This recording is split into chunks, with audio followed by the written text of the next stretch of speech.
So in those cases and the cases where you're just taking data that somebody else has collected and you aren't necessarily directly involved with, what does your process look like for taking that from the research into making it into the final art piece? I think in science, it is easy to kind of misinterpret something. And so I really want to make sure that like I'm honoring the work and like sharing it in the right way. And so I often will reach out to the whoever was involved in like the research.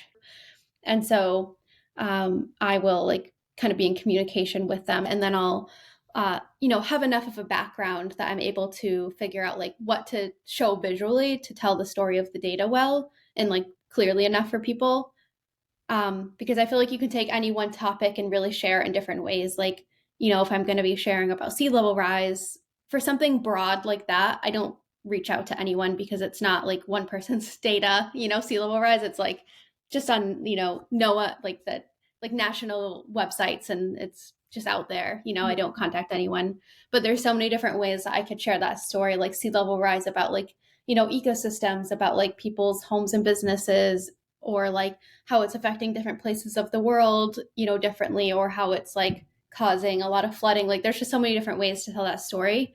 And I can also try to show like, what are people doing to prepare for it, knowing it's coming? What are like communities doing, and like what types of actions and things are people doing that are good around it?